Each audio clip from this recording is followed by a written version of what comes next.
So what is it like working with the other members of the cast on The Office? I'm sure that is just an amazing experience. It is amazing because they're the best and the brightest. And, you know, Steve Carell's a genius. Rain, not far behind. And John Krasinski is so sexy. Not as sexy as Kyle. Kyle's working it over there. He's taking notes. So let's talk about this. You are 6'4", is that correct? Yes. That's not Hollywood tall. Hollywood tall is like, like 5'8" or something like that.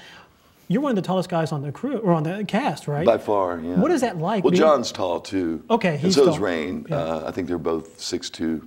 But that has to be overpowering for you to come into a shot, into the set, and just go, I'm here, hello everybody, pay attention to me. Well, you know, I had to learn that back at the Loft Studios. The tendency when you're a tall actor is to come down, and you don't want to do that. You want to stay up if you can.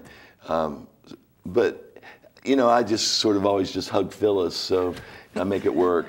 Well, let's talk about that. What's your most memorable moment on The Office? Is it that whole relationship with her, or just how The Office has gone off? I mean, what do you remember? Well, the most memorable incident is when I injured Steve Carell.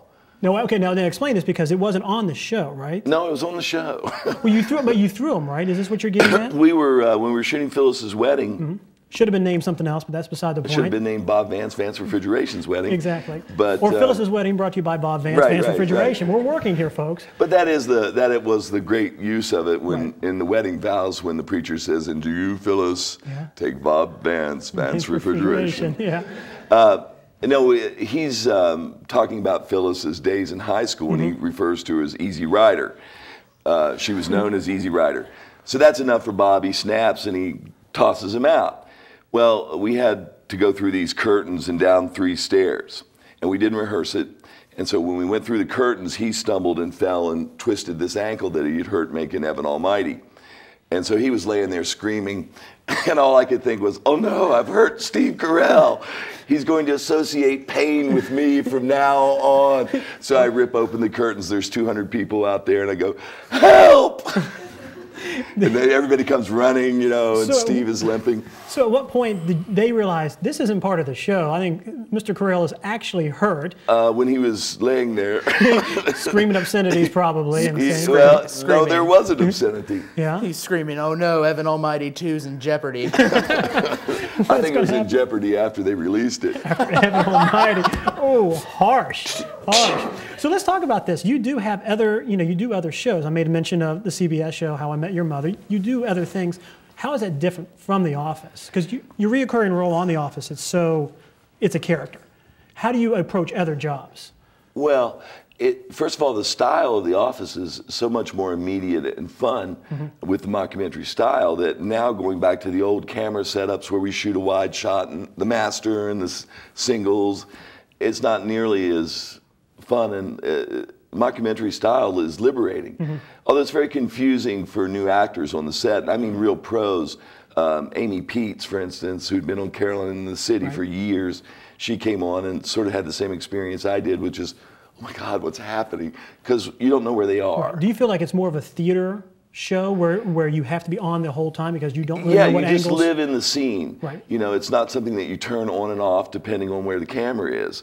You know, they're catching behavior in a 360 fashion. I mean, you just have to learn to feel where it is, and then the directors of photography on the show are real stars on the show. Because they're the ones who cut it and make it look the way it does. Well, they know how to grab the stuff that's off the line, and that's, I think, what made the show so successful was the reactions. Now, is it true that every zoom, every pan, every reaction is scripted? Like you said, the camera operators know exactly when to zoom in or when to pan and when to get the reaction. How difficult is that as an actor to do that over and over? Well, there's a lot of discussion. I mean, there's multiple influences all the time. I don't know how many producers are on the set, and the writers are on the set.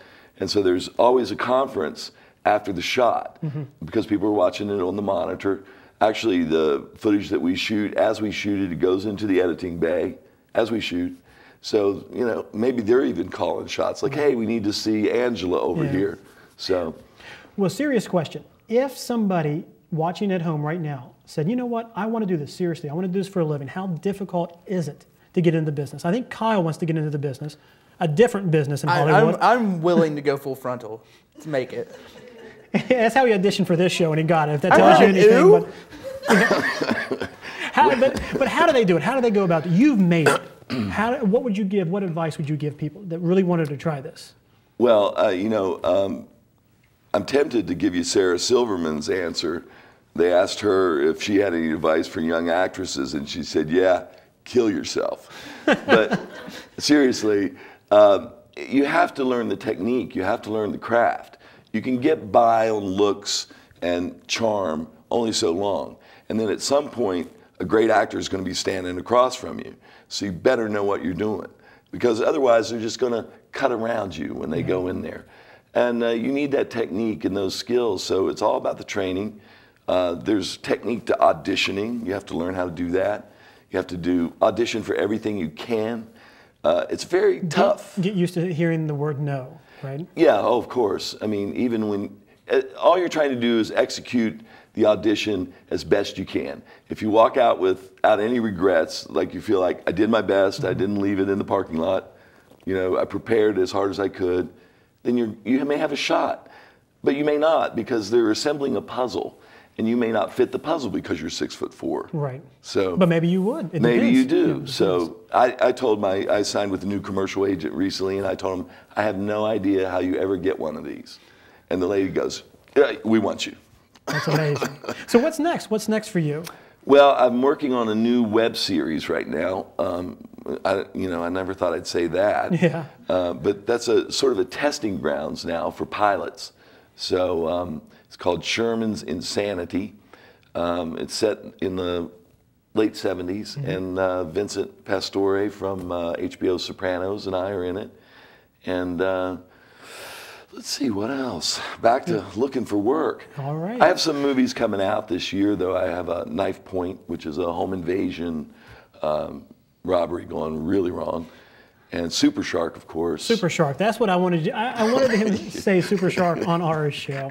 Bobby Ray Shafer, Charleston, West Virginia. Thank you for coming on the show. We really appreciate it. We'll be right back.